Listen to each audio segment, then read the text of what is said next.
Well, the first thing that I remember, and this is a portion of the memory that kind of haunted me throughout most of my youth and early adulthood, was laying in bed and my heart was racing, and I was trying to be very still because I could hear footsteps coming, and I knew that they were coming into my bedroom.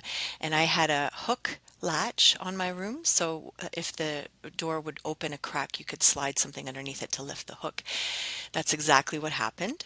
And I remember just chanting to myself, "It's okay, it's okay, it's okay." But I knew that I had to try to fall asleep um, because I didn't want to be present for what was about to take place. And so I was, I'll just keep it short, but I was physically molested by a father figure in my home. And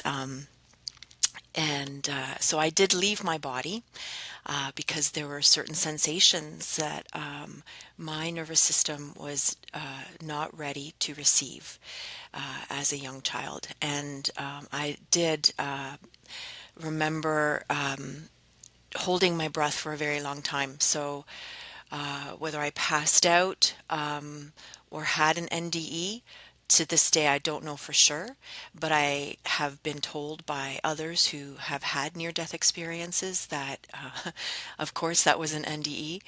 Um, but I don't know. All I know is I was no longer in the body and I was with a being in my ceiling. And it was a lovely female type of being. So I feel almost as though it was someone, maybe like an ancestor or something. But I think at the time I felt more that she was angelic. Definitely just a lovely, peaceful, loving entity. And I immediately felt comforted and I felt at home.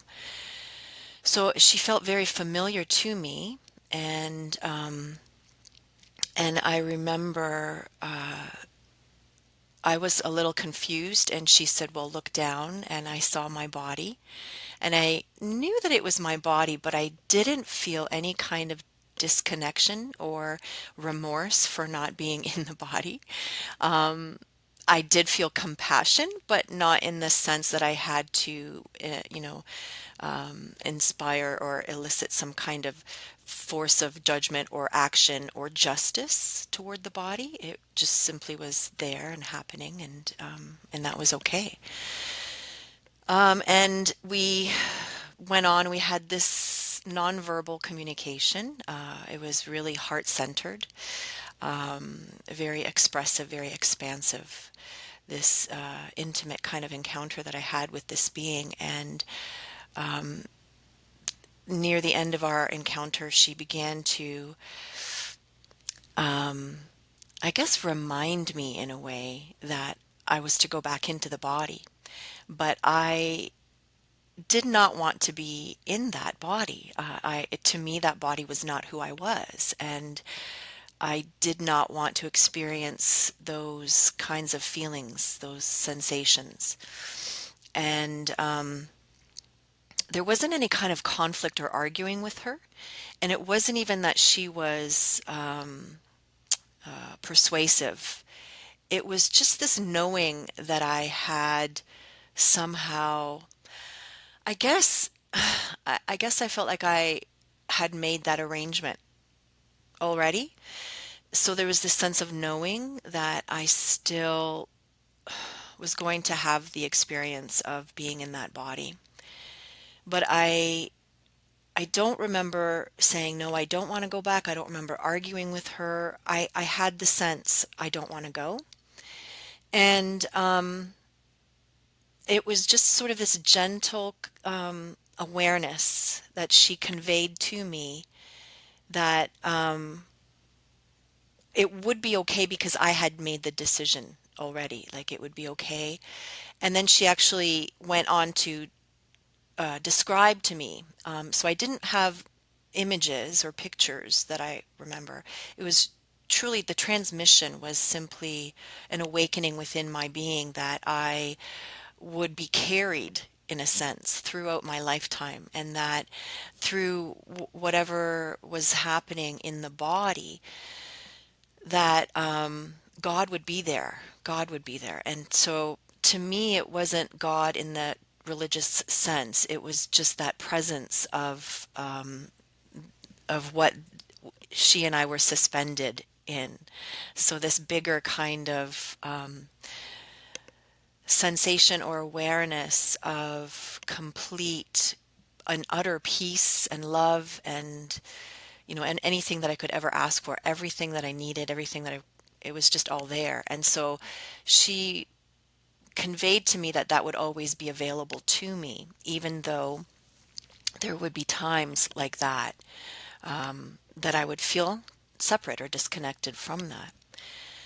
And then I felt at peace with that, and then I just woke up the next day. So I don't remember how I got back into the body. I do know that it wouldn't have happened if I had not agreed. So, but that sense of finality, or that sense of I have made my decision, I have said yes, and this is the way it will be. It was like a, so it be, let it be done. And yeah, then I just woke up the next morning, and I did not have any memory of that happening to me, but I did have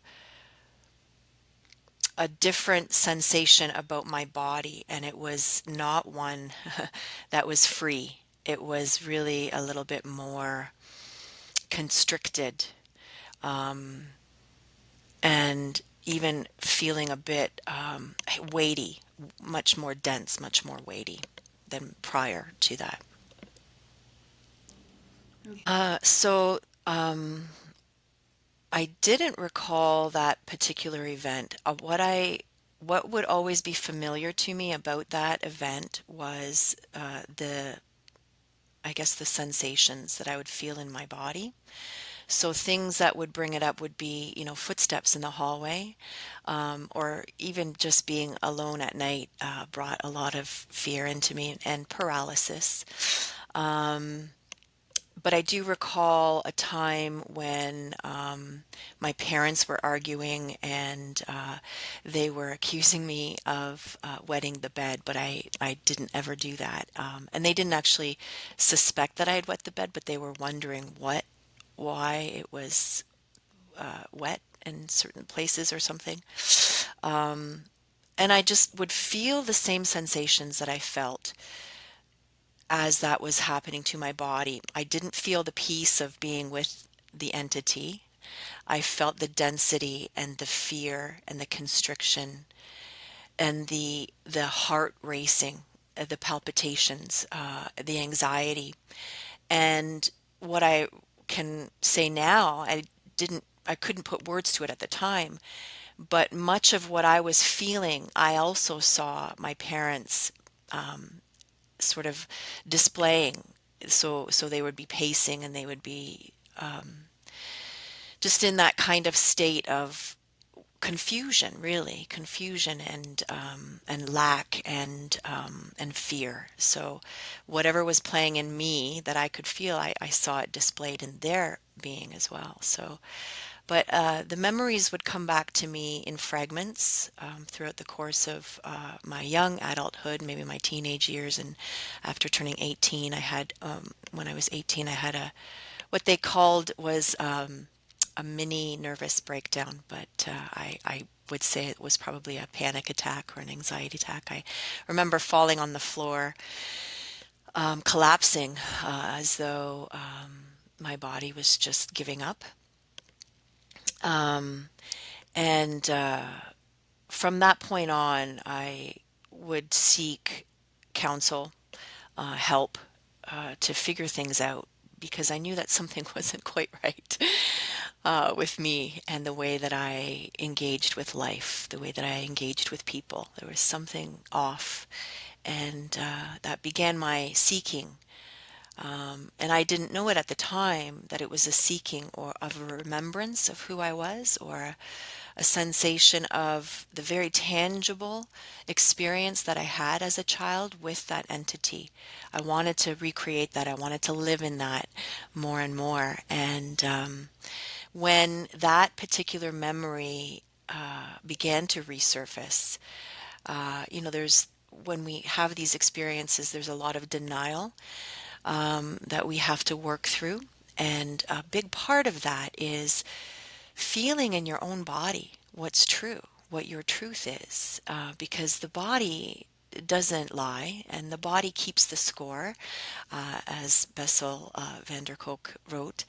Um, and so that began a lifelong teaching, I guess, for me of how to trust the body's wisdom for revealing things that were hidden within the body.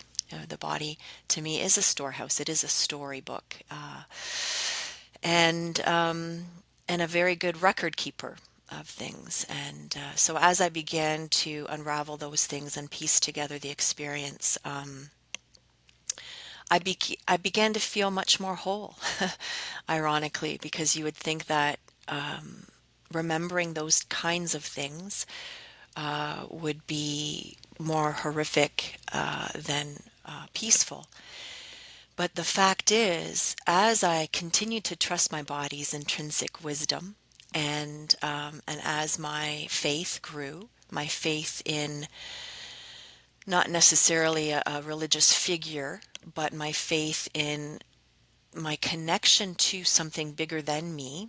So that connection of peace, that connection of remembering who I truly was. And I could feel that and begin to experience that in my body. As those things began to get connected, then the memories lost their sting. The energy the energy of anxiety and fear drained away. And I still continue to do that, to embody my true self in that way. In fact, the business that I created, my slogan is to embrace humanity, embody divinity, and erase duality. And I think that that's a common theme, I think, around the world now, where we're beginning to wake up to our bigger selves, our higher selves. And yeah,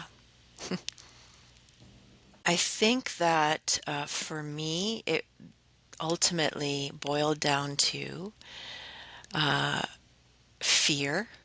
I was very aware of darker entities and energies. Um, my parents were Roman Catholic, and we did Roman Catholic things.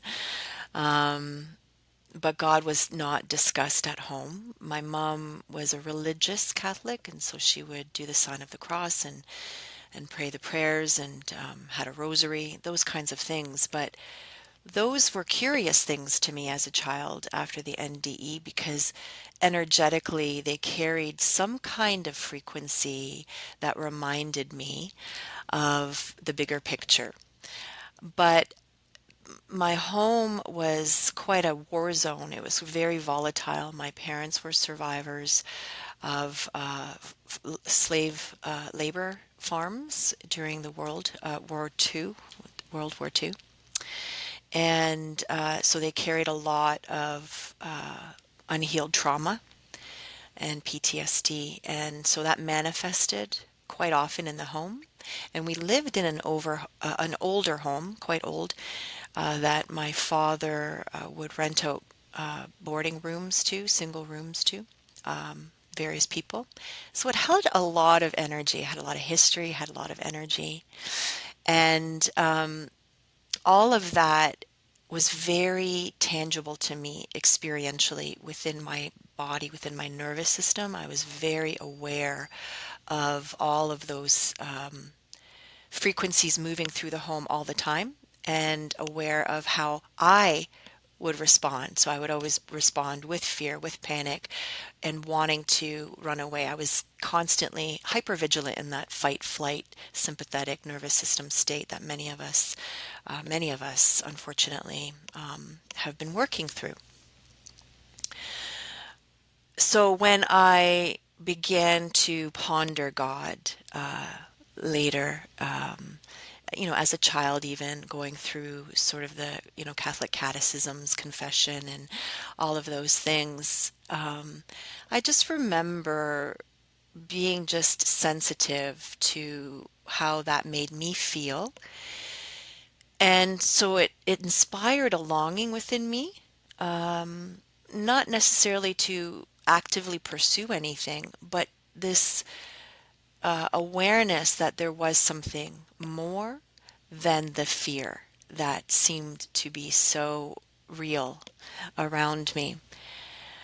And so the curiosity to discover that wasn't necessarily a driving factor for me because I so desperately wanted to fit in with my friends. And so I didn't talk about anything like that.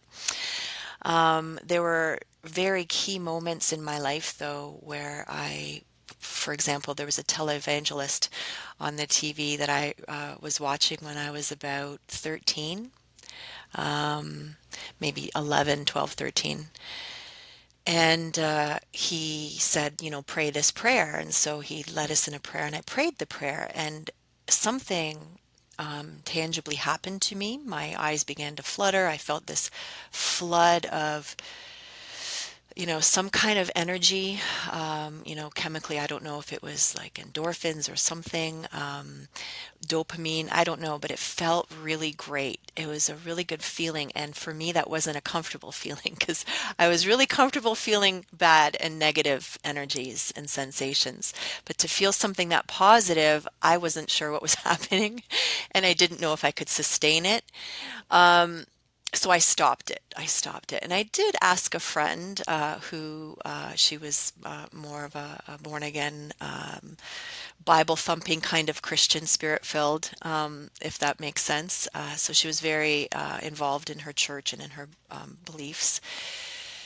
And I asked her about it, but she had no grid for that experience. That wasn't something that was familiar to her, so she couldn't answer my questions. But it was something that I put on the shelf. And so there were a lot of those moments throughout my life that I just put on the shelf because I did not have the capacity to dive into the ocean of that kind of awareness yet. I wasn't at that level of wanting to be in that consciousness because it was really scary to me to come out of that. My parents were very anti-religious, if that, even though they were, you're born a Catholic, Susan, you have to die a Catholic, and that was that.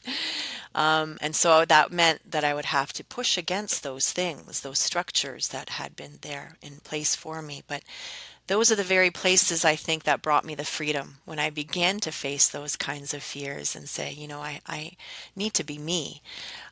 It wasn't a conversation that I had like that with my parents. It was just more of this awareness that there was something bigger than me, living in me, calling me to itself. So, and the more that I surrendered to that and recognized that the fear was only holding me back from truly living, that changed the course of my life tremendously. And I did go to church. I went to church. I did all the church, born again Christian types of things that we're taught to do.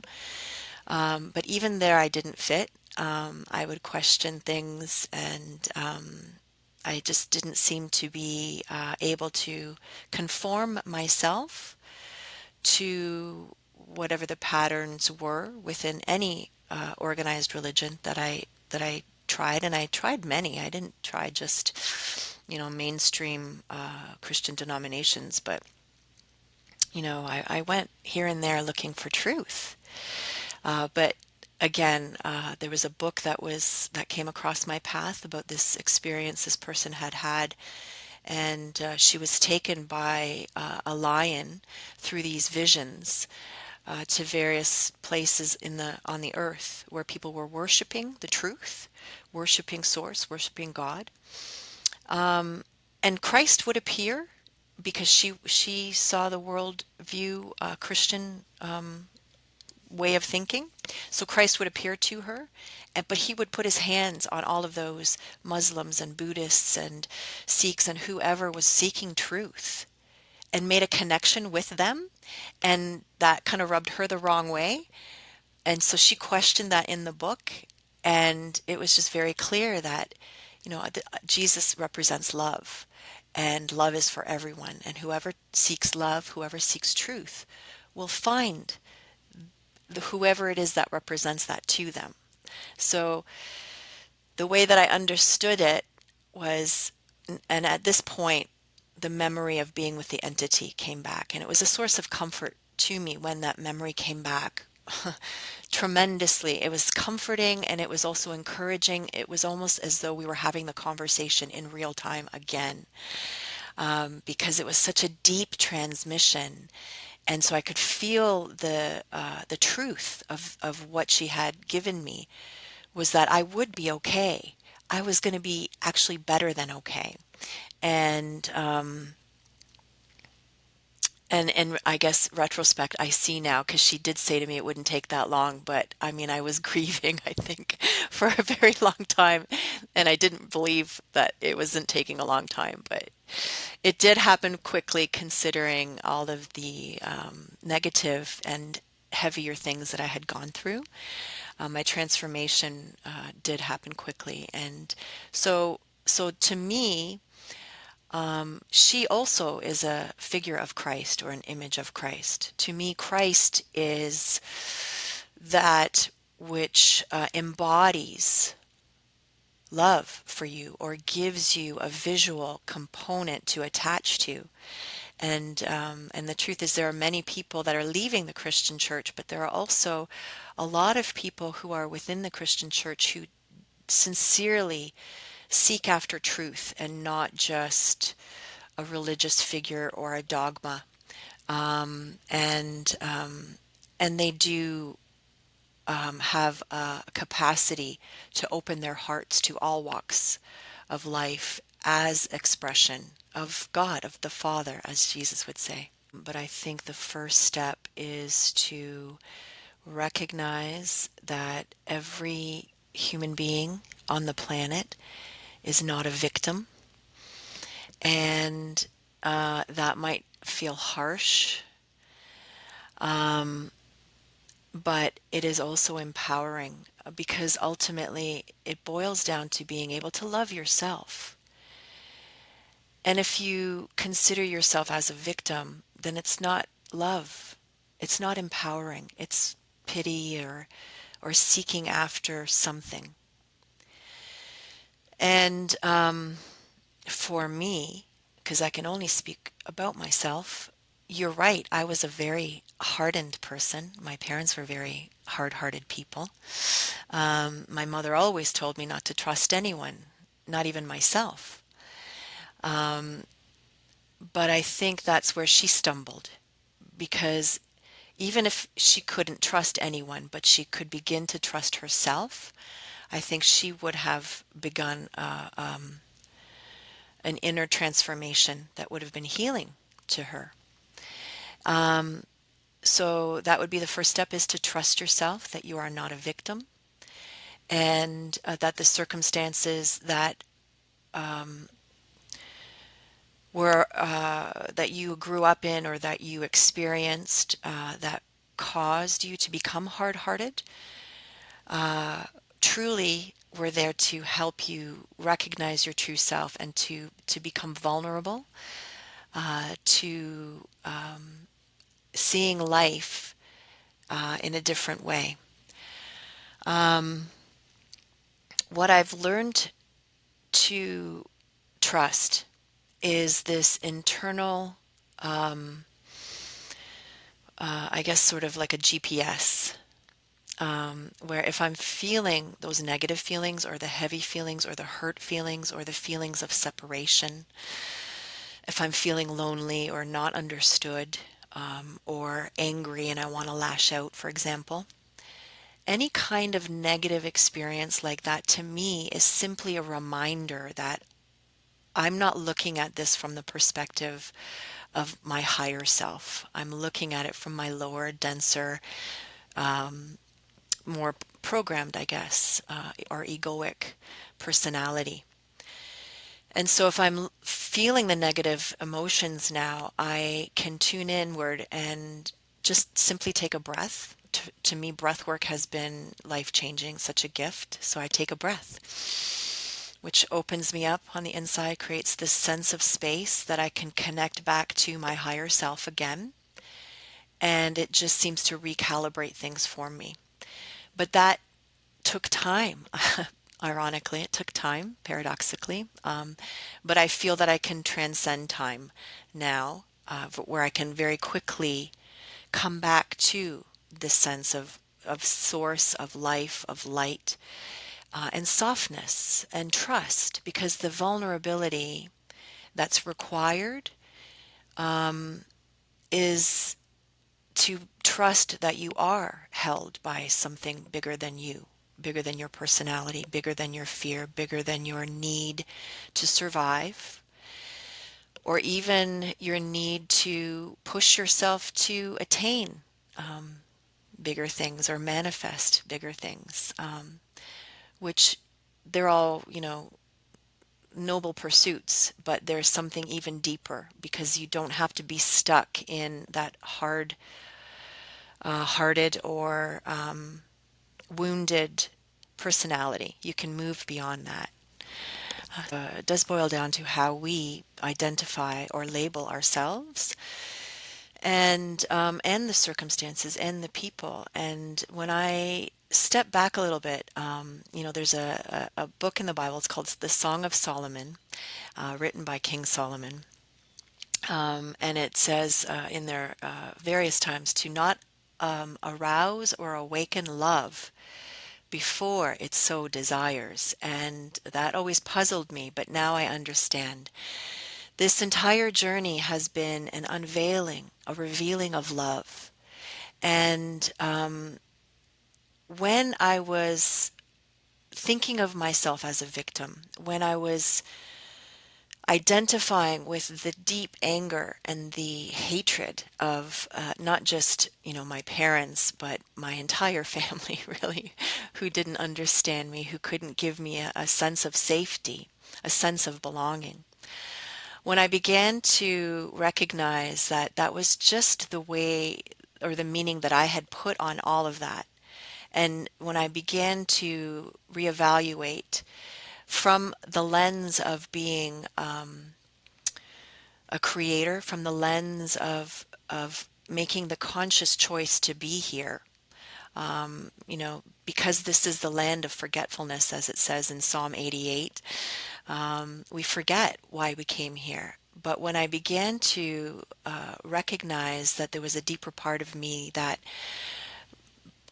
I believe made the choice to come here, made the free will choice to be here in this body. And in fact, that was sort of what happened to me in the NDE as well. I made a free will choice to step back into this body.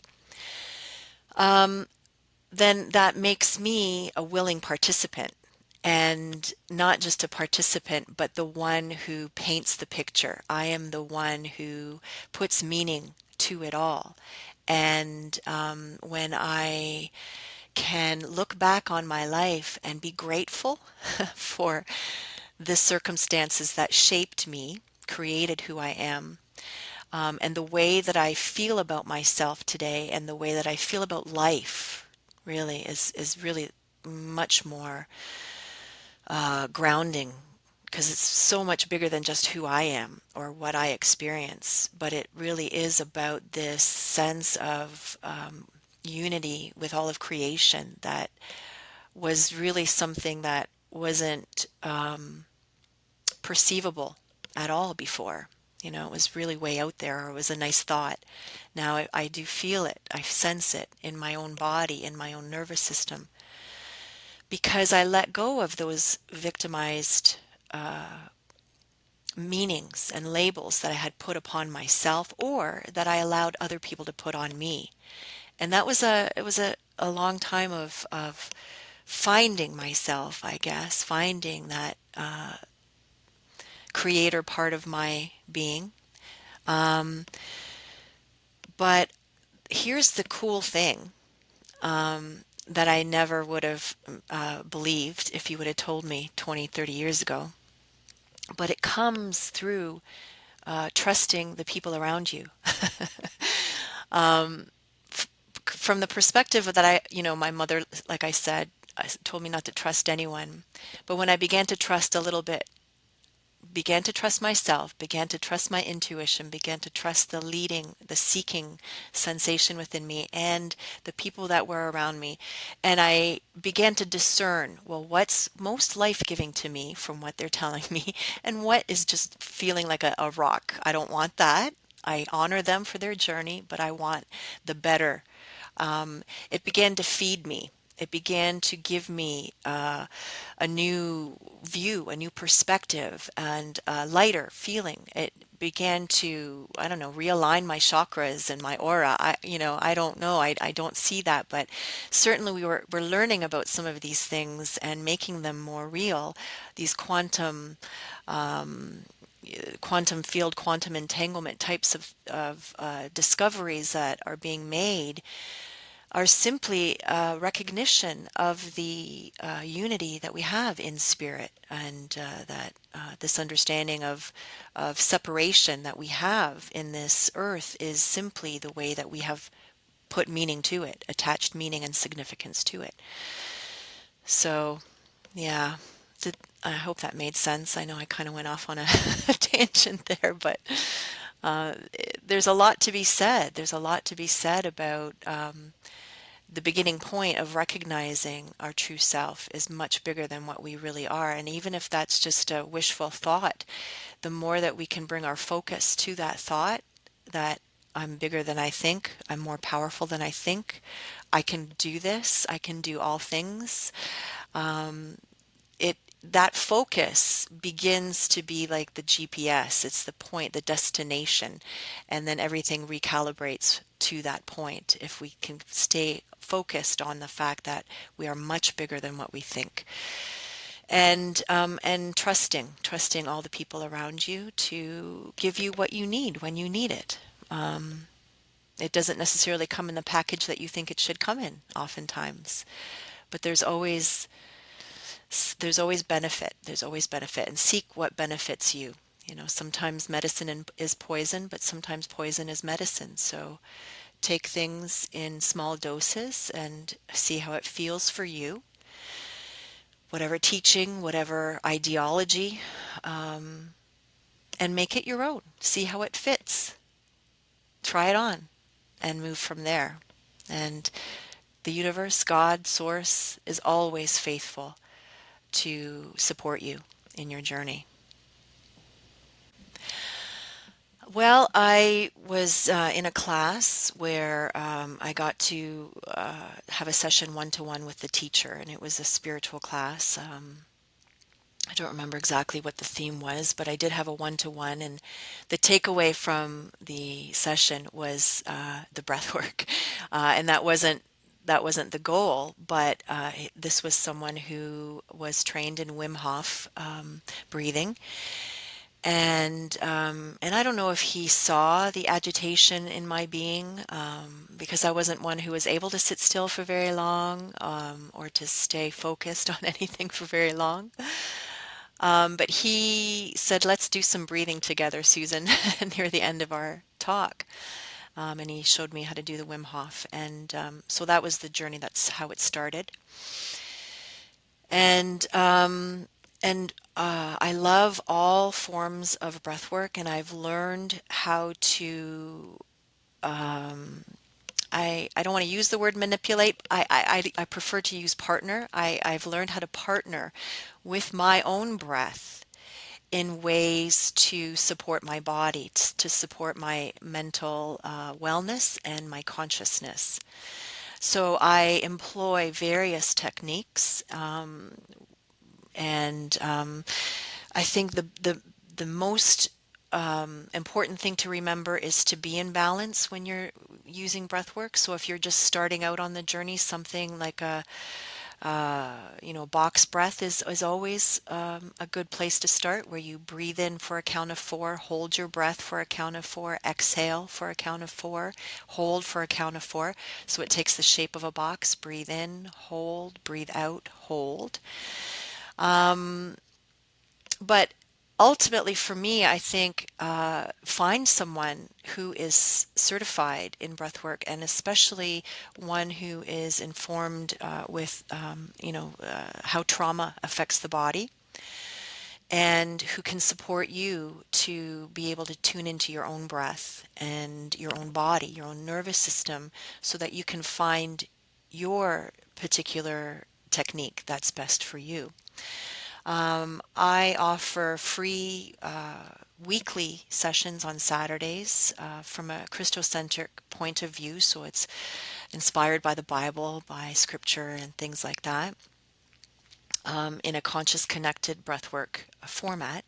I call it born again breathwork because it's not strictly conscious connected. I do allow for a breath retention every now and then as I'm led.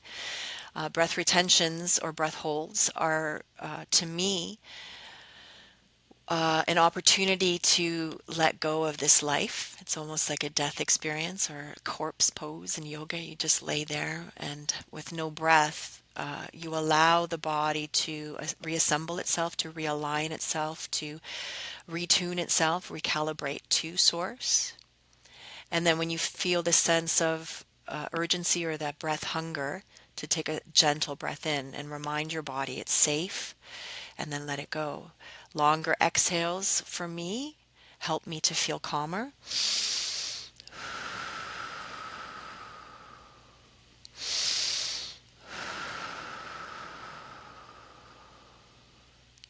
But I was not able to do that before. My breaths were very shallow. They were from the lungs only, not from the diaphragm. So there was the training that I needed to go through, and a lot of that I did on my own, but also through the training that I took to be certified in different techniques as well. So the certifications were my therapy. But also a good way to tune into myself and to understand how my nervous system works, to the point where I can actually work with my clients and can discern based on how they're breathing, how they're moving, how they're speaking. I can discern what's moving through them, and I can help them with their breath to guide them back into the body, to feel safe in the body. Ultimately, I think that's what we all want, is to feel safe and confident and secure in the body.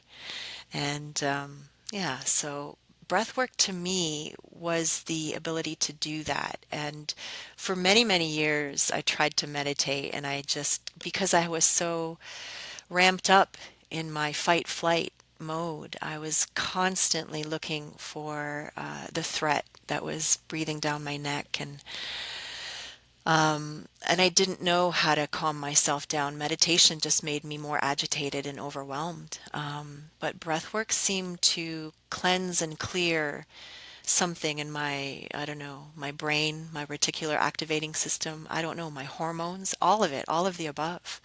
It seemed to recalibrate things in my physiology so that I could feel more safe, and then I could begin to have a better experience, better overall life in general. Wow.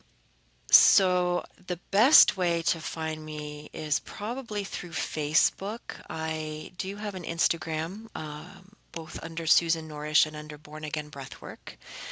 But I'm not a fan of social media. I'm easing into it. So Facebook seems to be a little bit easier for me. So you can look for me. Born Again Breathwork is a group that I have. I have a page called Susan Norrish Breathwork. But if you message me on any of those platforms there, I will get back to you. You can email me, which is probably the easiest, at hello@bornagainbreathwork.com. My website is bornagainbreathwork.com. And I do offer the free weekly sessions. I do group sessions as well, in a more intimate setting for those who want to go a little bit deeper. on Telegram, but through Zoom. So we meet twice a month. For a little bit longer session, we do something called chat, tap, and breathe. So we chat, obviously. The sense of community is really integral for integrating and for feeling supported. It's really the life-changing component as well as these other techniques that I've tried, but having the community is really important. So anyone is welcome to join. It's called the Secret Garden on Telegram. So I think you can just search it, Secret Garden. Our Embodied Life course is sort of an offshoot of Secret Garden. Embodied Life is paid membership and a community that meets more often as required. And we also offer our community members a one-to-one session with my co-host and I to work with you about the things that you're going through. And I do offer one-to-one sessions as well for clients around the world through Zoom, and that you can book through, I think, my website, but reach out maybe by emails again, probably the best, or Messenger on Facebook. I'm also on WhatsApp as well. So these social media things are somewhat new to me, so I appreciated everyone's patience as I navigate. I know some people have fallen through where I wasn't able to get to them soon enough, and I apologize for that. But please try to reach out and connect with me because it is such a joy for me to meet with you one to one, especially, but also in the community, and to get the opportunity to sit with you, to see what you can't see. I see the higher self. I see, I guess, the best. I see the best. And oftentimes we're programmed to look at the worst at ourselves and not the best. And I would love to be able to connect with people one to one. So I appreciate the opportunity. So when I was young child and a teenager living in Finland, I was always made to believe that because of my body shape, I was not worthy of love. And I can actually remember, I think I was like 8 years old, and I was told that I have big hips at 8 years old. I'm positive that I did not have big hips at 8 years old, but that is what I always heard. And I grew up in 70s and 80s when, this and leading to 90s where first it was a very masculine, straight body shape for women, broad shoulders and long legs and narrow hips in the 70s to what they called heroin chic in the 90s. I don't look. I am a shapely short woman, and I was made to believe that that is not lovable. And it doesn't matter what my personality is. It doesn't matter who I am as a person, because my body looks like that. I don't deserve love. I'm not lovable. So this led me to search for anyone, absolutely anyone, who would show me affection and who would show me that they love me, even if it was a really strange way. And I ended up with a boyfriend who was very abusive, both emotionally and physically.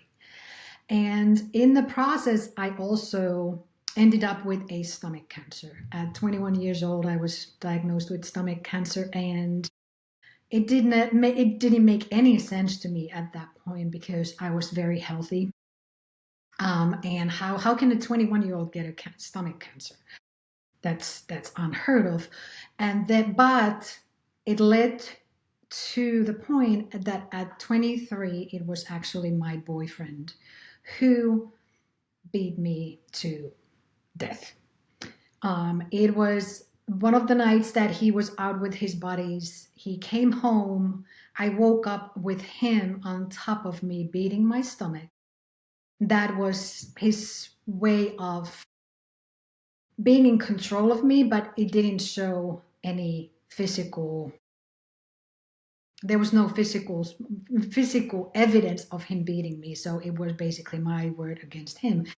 And that's what I learned, that he's going to beat me on the stomach, and it became this weird normal, and I learned to take it like a champ because I knew he would be very apologetic the next morning. But this time it was different. And there was this darkness in his eyes. There was like evil in his eyes. And the last thing I remember is him strangling me and sticking his teeth to my eyebrow. And I still have the scar on my eyebrow. I do makeup for a living, so I'm really good at covering it up, but it is still there. My God. Why? So I understand that he was abusive and he wanted to be in control of you. Um, I can also imagine in his way he cared for you and he loved you. So why would he intend to kill you or to, to bring you to that point where you wouldn't exist anymore? I don't think it was his intention to kill me. It was, I think it was more about him being extremely drunk and he just lost control. He wasn't consciously there anymore, and there was so much anger in him just towards life.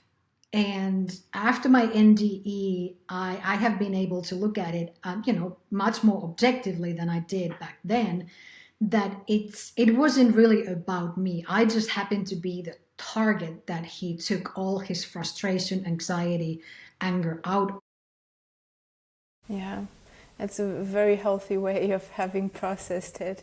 It's been 30 years, so I've had some time to process it. It was not that easy for, I would say, the first 10 years. Definitely want to get into that, but tell me first what happened once he was beating you, and then you passed out. What happened then? So I have no idea how we got to the hospital. The last thing I remember was him sticking his teeth to my eyebrow. And then I came to at the hospital. I was standing kind of at the back wall, but I was looking sort of down, not directly like from the ceiling down, but I was looking sort of down. And I'm looking at this scene where there's somebody on the hospital bed, there's a heart monitor flatlining, and at first I'm like confused, like, why am I here? And then I realized that it's me on the hospital bed. And this sheer panic just rushed through me. But as soon as I felt that panic, I was removed from the scene, emotionally removed from the scene. All of that panic and fear was lifted. And instead of that, I felt this incredible amount of love and peace and harmony, and I knew everything is okay. And as I am watching this scene of my tiny body lifeless on the bed, there's so many thoughts in my mind, and one of them was like, how did I ever fit in that?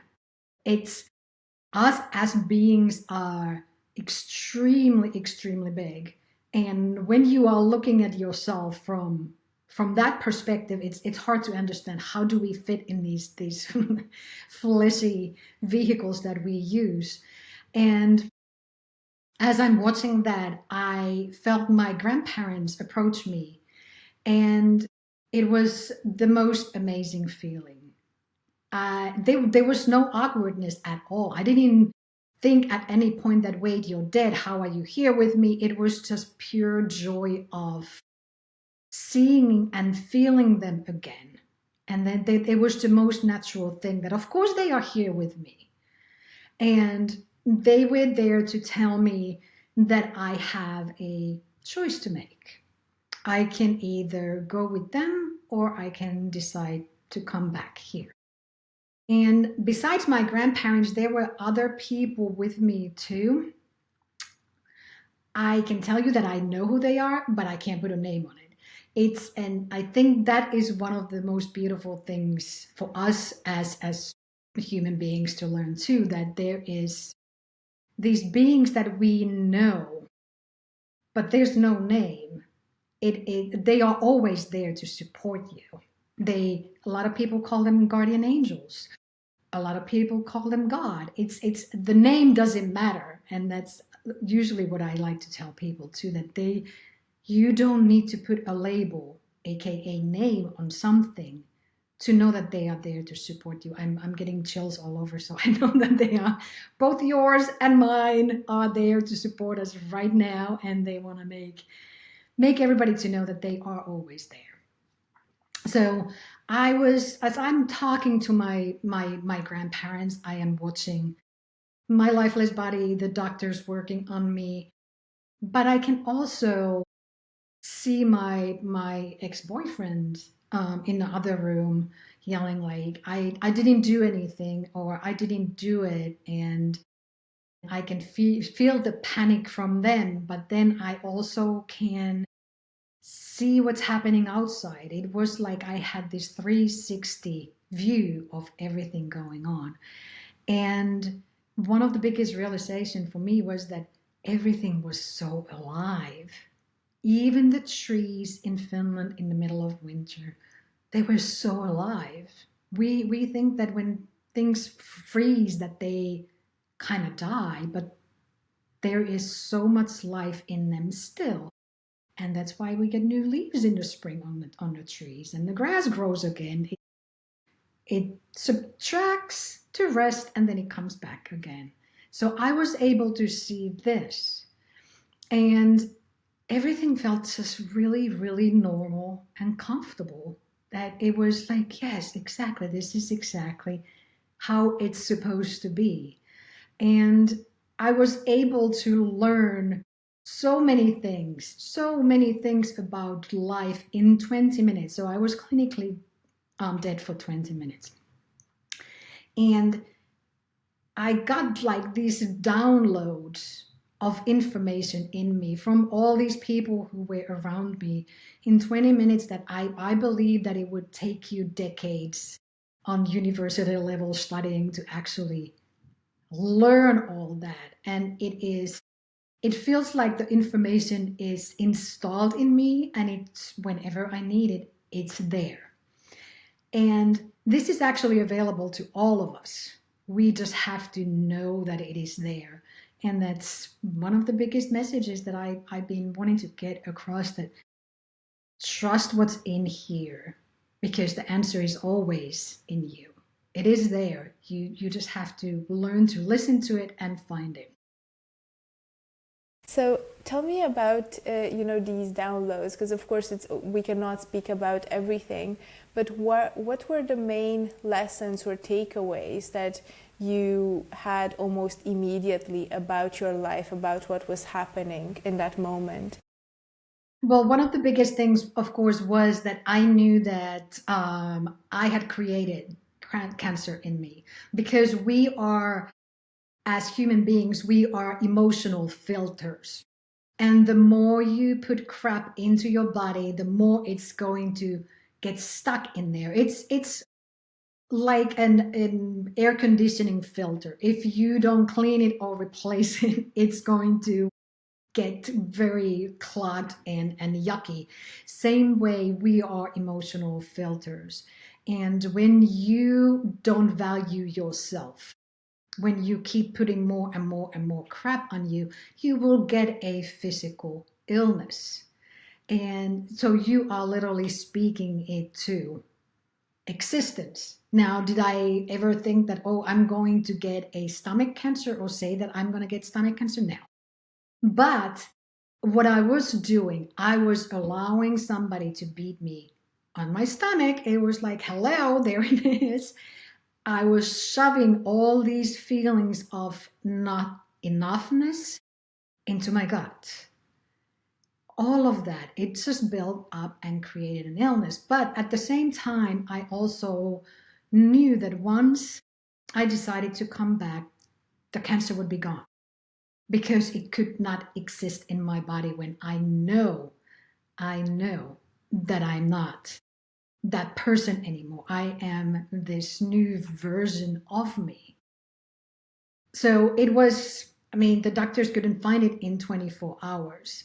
And I have to add here, because on the comments of several interviews that I've done before, is that it's dangerous to tell people that you can get rid of illness like that quickly.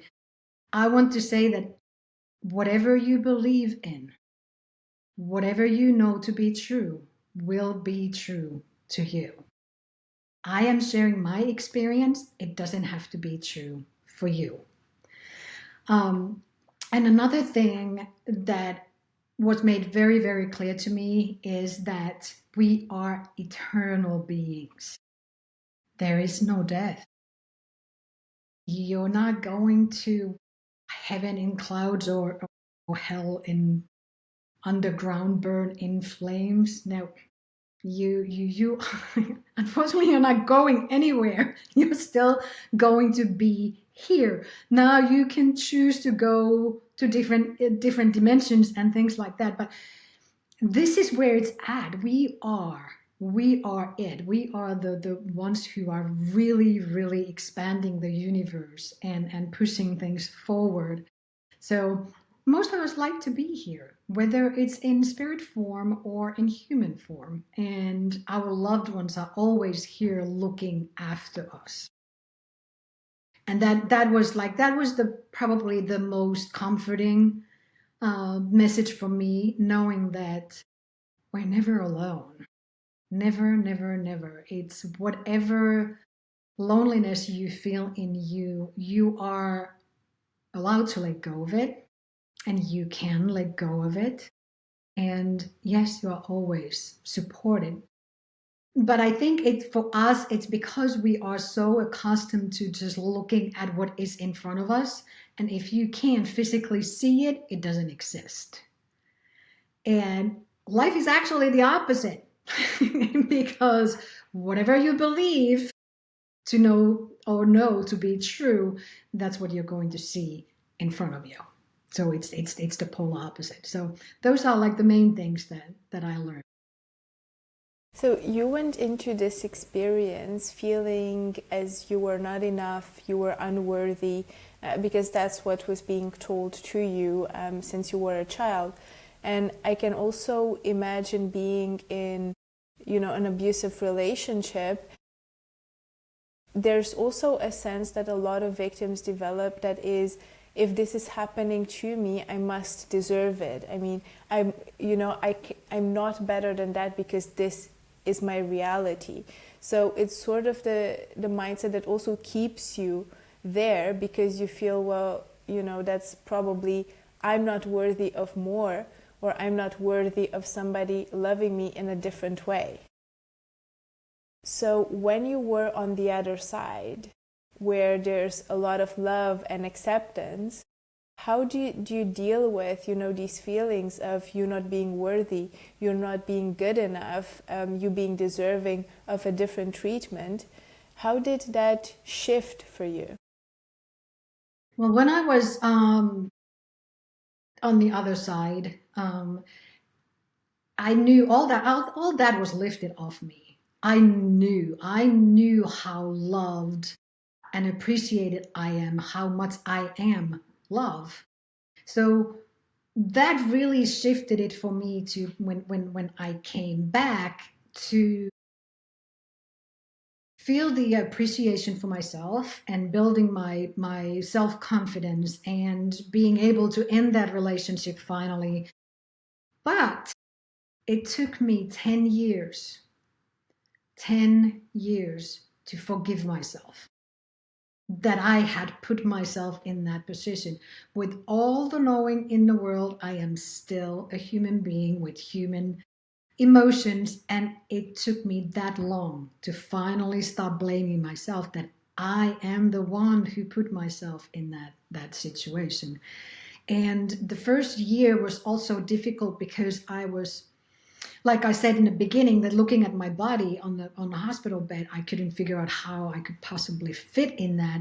So coming back, it was like I was trying to fit giant emotions in the shoebox, like the entire universe in the shoebox. So everything felt really, really big. And coming back, I because I had felt the universal love, the enormity of who we are as beings, I couldn't control my emotions and feelings and separate them from what other people were feeling. So I would feel things that other people were feeling. And it was hard because it was like, okay, this doesn't belong to me, but it is surging through my body because I was such an energetic magnet that I would feel everything, everything. And I started to feel a little crazy.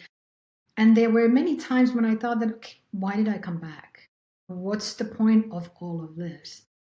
Until I was able to build up that shield around me again, so that I am the one who's emitting this love and joy energy to other people rather than me taking on other people's crap and sorrow and anger and all that.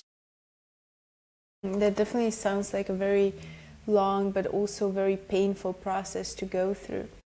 Anybody that is maybe in a relationship where it feels like it's not in their best interest, it feels like it's transforming them into this kind of person that they don't want to be.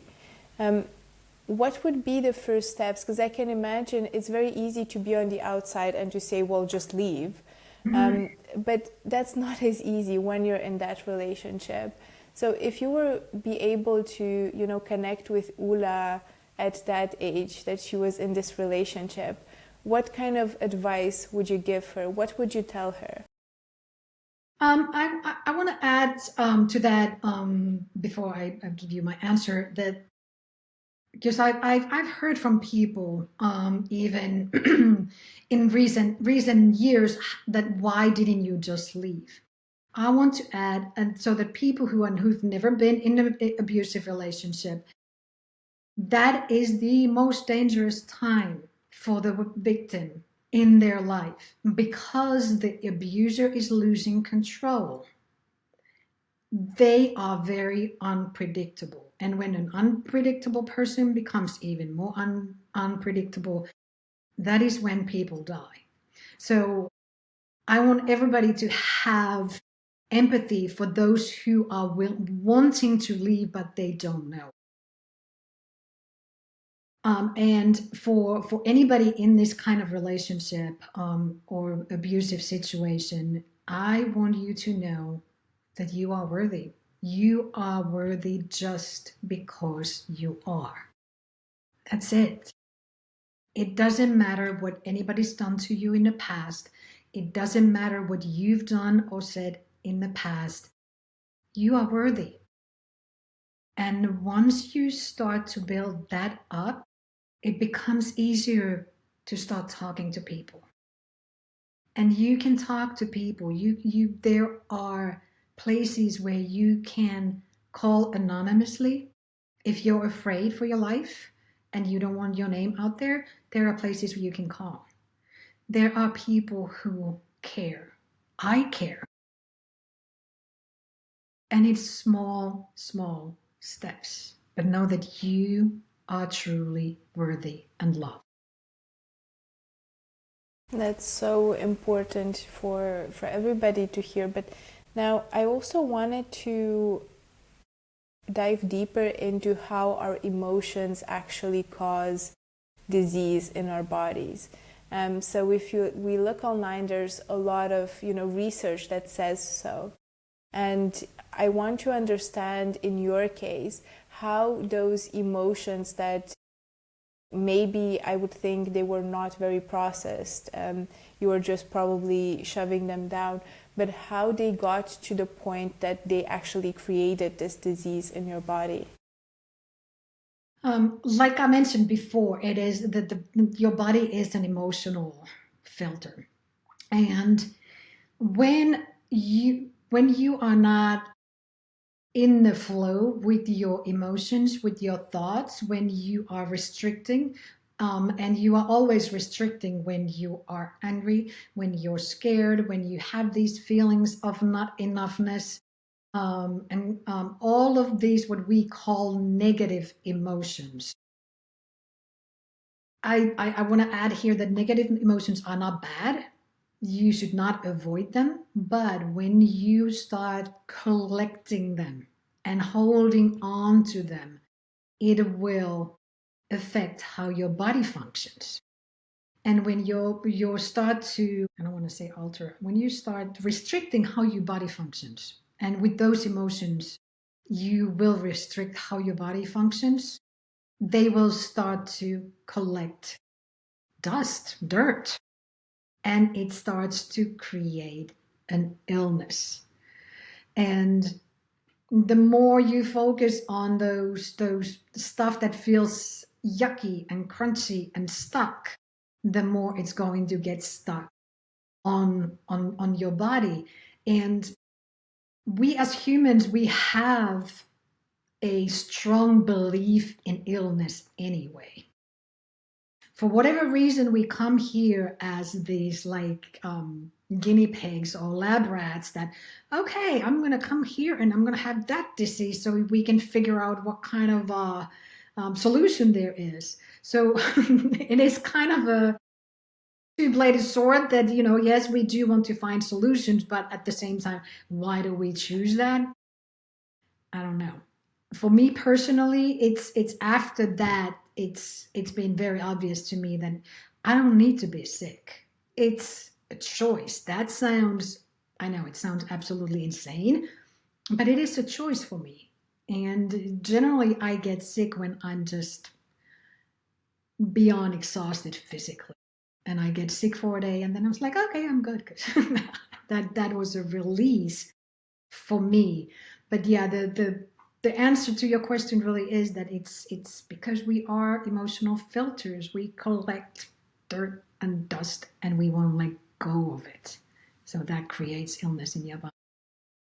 Yeah, that's so important to understand how to manage and feel our emotions so we don't let these kinds of things accumulate. And we like to find a way to blame somebody else for our own misery. And I'm going to take my own mother as an example here. My mom and dad divorced 47 years ago. My mom is still holding on to that anger. And I've told her so many times that that is not healthy. It was 47 years ago. You keep bringing this to today, and it is going to be really active energy in you right now. And it's just it's making you miserable. And it's going to create, I mean, it actually has already created illness in her. But I mean, it's such a learned thing that we always think that we have to like think through these and we have to keep them active and we have to just keep saying the same thing over and over and over again because somehow we are justified to be angry and disappointed, whatever, and then somehow the other person is going to get away with something if we don't. And it, to me, it's always like, well, but I don't know what they're getting away with, but I am the one feeling this. They're not. They don't feel angry because of what they did to me. They might feel other things, but I'm the one who's angry. I'm the one who's uncomfortable. I am going to choose me and I'm going to choose something different and I'm going to let them be who they are. They don't have that hold on. And because you mentioned this, so many people, we tend to, hold on to those emotions, especially when we feel somebody has wronged us. And we'll just go to all these ends to justify, but I was right, or they shouldn't have treated me this way. Now, of course, in the case of your previous relationship that we talked about earlier, I think we can all agree that you were a victim and your ex-boyfriend was not a very nice person. How did you manage to release that resentment, that hate, that anger towards him? Because I imagine you've had those feelings for him as well building up. So what are your feelings or thoughts about that person now, and how have you managed to let that go? Well, lucky and not lucky for me, I had the near death experience because all that was released at that second. Now, I haven't seen him or talked to him, heard from him, heard of him in 30 years. So I have no feelings. It's very neutral. It was a human being that existed in my reality 30 years ago. But that said, to let go of anger and resentment is not easy. It is never easy. I've had things since, like it's when you have an NDE, it does not, life doesn't magically just become like dancing in rose fields and being a bliss bunny. You're still going to have contrast in your life because that's why we're here. We are here to decide what we want and what our desires, and all this contrast is just kind of helping you define what it is that you actually want. So I've had those feelings, but at the same time, it became very clear to me that I'm the one who's choosing to hold on to these feelings. And it has changed into, when I get angry, it, it's like a mini explosion. I scream, I yell, and that's it. That was it. I release that. I allow myself to feel the anger. I'm not trying to hide it or stuff it down. I feel it and I release it. And then it's going to be like, oh, okay, that was it.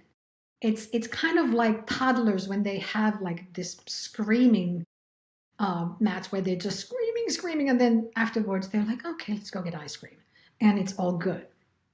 The most difficult part is to put that stuff aside and not go back to it and keep saying that, yeah, but you did this, yeah, but, and it's just a skill. It is just learning to do that and knowing that that's your choice. Like, you have that choice, and it is your right to choose that. Nobody can tell you how you live your life. Nobody. Only you know what is best for you. So, and that's like, that is always my message, that this worked for me, might work for you.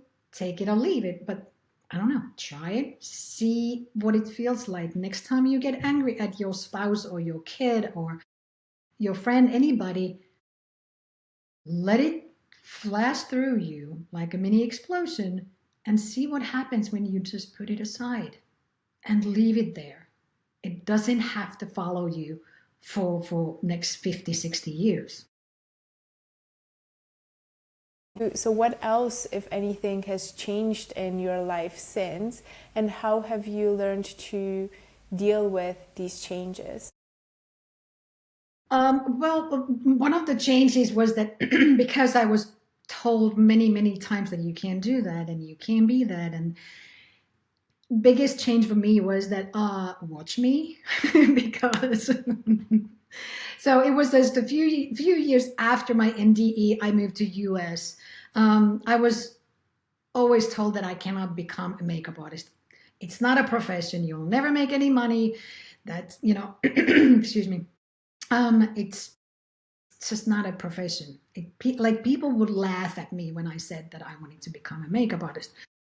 Well, I've worked with very, very, very many A-list actors in Hollywood. I've been nominated for awards. I've made a ton of money doing it. So watch me. That became my thing. Like, when people tell me that, oh, you can't do that, it's, yeah, it's me. And it's not like this spiteful, arrogant. It's just like, I'm sorry you think that life can be easier and comfortable for you, but it really, really can.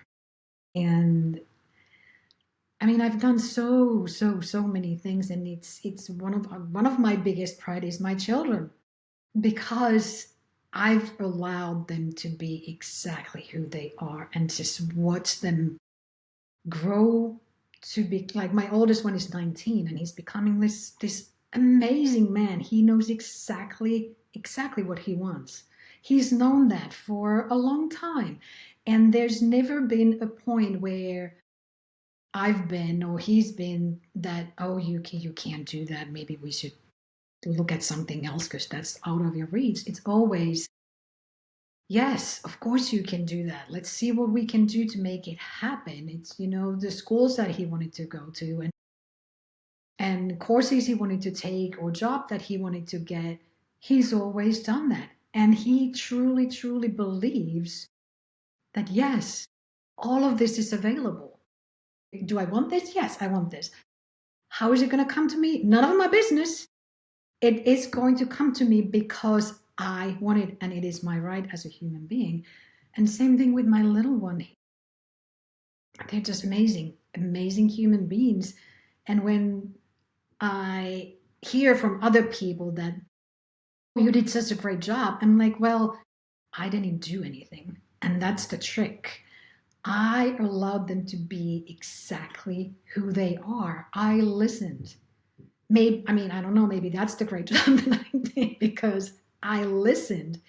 I provided them with a very safe and secure environment to grow up. They know there's always going to be food. They know I'm always there to listen.